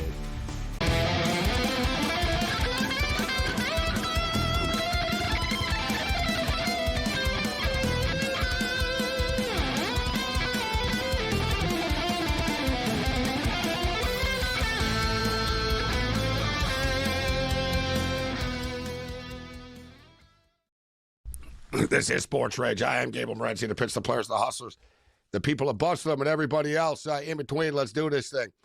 Big card Julio on the radar. Sasquatch in the mountains of Colorado. Sasquatch is real. His name is Julio Rosario. Julio Rosario on the radar. I wanted to get to this. I wanted to ask Kurtz this, but I'll ask you, Cam. If you think you're smart, you can get the answer to this. It was on Jeopardy, and it was asked, what NFL team plays in the most densely populated state? Densely populated state. Densely populated state. That's a really hard question. I have two guesses. Arizona. You'd be in trouble in Jeopardy already. Arizona And Green Bay? It is the Las Vegas Raiders. Oh, that's really densely Yeah, populated. they play in the desert. Like Nevada is massive. Yeah. You're right. Reno's There's not so that many. far away. There's not from that many Vegas. people. Good call. It's 8 hours away. Yeah, it's a tough one. Like Sorry, Wisconsin's one of the more heavily populated for like their team. You know what I mean? Like it's a small, but they got the team. Like You're right. Nevada's met all these people. Like the team. Like New York has. Well, New York doesn't have a team. Actually, it's not a good example. I kind of got like that question kind of threw me. Nobody for a loop, got the answer. It was nobody tough, got man. the answer right. Yeah, Nevada. The people thought Minnesota. I think 2 of the 3 people said Minnesota. It always throws people off. Like it throws the nerds off on Jeopardy when you throw a sports question at them, right? But this is a pretty hard one. It's maybe it's easier if you read it and you sort of look at it, you let it soak in. I don't know if Kurtz would have gotten it or not. All right, so I want to get the updated numbers here for these series right now. I am going to bet that parlay, though. Essendon and Fremantle, minus 152. If you want to throw Collingwood in, it's minus 107. I think it's going to win for real. We have not won. We lose more than we win this year with the AFL. And I'm not blaming Mick. Mick's picks have been pretty good, but it's dogs. I've had, just these Friday night Sydney Swan games and stuff have gotten me. I'm going to avoid the Sydney Swans, and I think I'll be all right. moving forward. All right, so the NBA, we were wondering what the numbers were going to be. We know that it's 6 and 225.5 for tomorrow with the Knicks and the Pacers and the Oklahoma City Thunder. Wow, I'm actually surprised about the number here. The Oklahoma City Thunder open as 3.5-point road favorites in Minnesota. So Minnesota gets no home court love from the odds makers here. It should be noted, as good as Oklahoma City are, I know they win 1 million games this year, but they're not the same team on the road, right? Like they really do feed off of that college university type of feel that they got going on there in Oklahoma City. It is a unique building. Like it's really energized in there. So Oklahoma City are 3.5-point road favorites. Total is 218. I'm curious what the first half is going to be because a lot of people are going to be like, oh, I'm going to hammer the first half here. All right, first quarter. They got the first half. Interesting. They don't have the half prop up yet, but they got the first quarter. No, they only got the player props up. So 3.5 is the point spread for that game. And as far as the hockey is concerned, the Florida Panthers, this is insane, man. Like the Panthers, not only like we're just stupid, right? Sometimes, it's like the New England Patriots when the Patriots were good. Like, bet against them all the time, and I kept losing.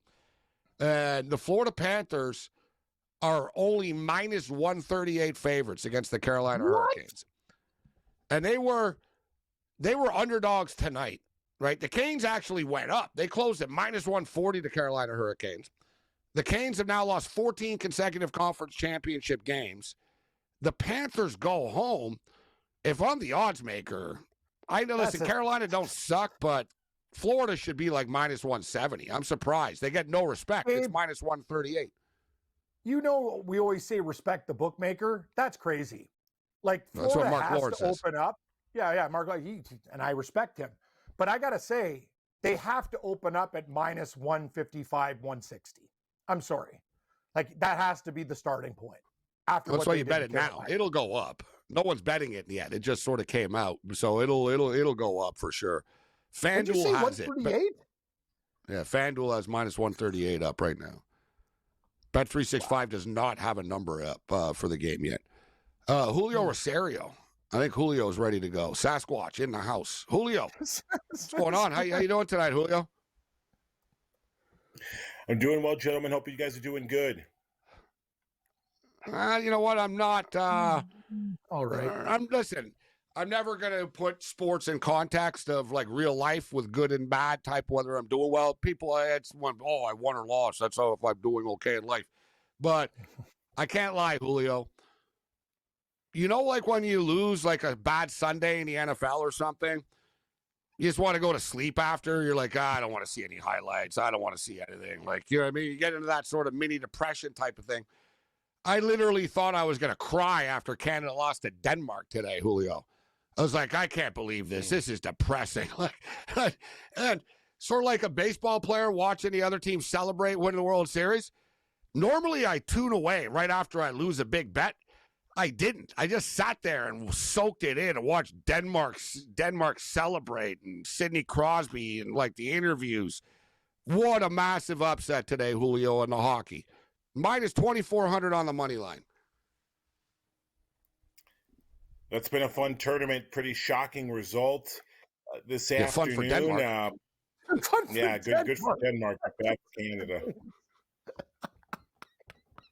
Now Denmark plays Switzerland, and that's amazing that one of those two teams are going to be in the championship. We'll get you the numbers on the other side, actually, for that.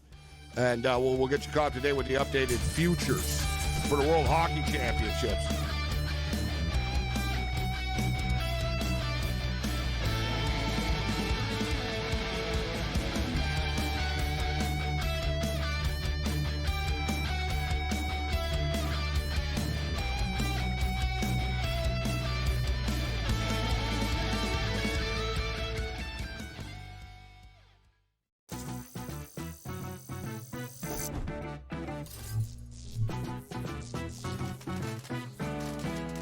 Playing online blackjack and want to try upping your odds? Well, here's a tip. Cheat cards tell you statistics for whether you hit or stand on every move. If you're into stats, this could be your ticket to winning. And it is totally legal. Now, go get lucky. See you in Las Vegas. Let's get lucky. If you believe he should be in the Hall of Fame, there's, let's let him wait another 2 years. Wait, he's already dead at this point. Like, what are you waiting for? Another 2 to 3 years. He's either in or he's out. And sometimes you look at that too, Tom. It's like you can't tell, the history of Major League Baseball without Pete Rose. Frankly, the writers have some standard that they want to hold players to, which seems to fluctuate on a player-to-player basis. So he should be in the Hall of Fame, but I'm not sure how quickly he'll get there. Pro Baseball Today, only on SportsGrid. I'm not saying this thing is scripted, but damn it, they put those two teams on the first weekend of the basketball season for a reason, because they were expecting some kind of fireworks. They got it. Did Angel Reese overreact? Probably. Did Caitlin Clark have to stare it down? Probably not. There's enough blame to go both sides. But guess who doesn't care? That's the WNBA. Betting above the rim. Only on SportsGrid. The game is on. The stakes are high. But the action isn't just on the field. He's rearranging that roof. Get it inside! SportsGrid's in-game live. Your ultimate second screen experience. A little flyer, couple 15.5 point live line. Every prop, every play, every day. Anything can happen. That's complete chaos. It's smarter to be on SportsGrid.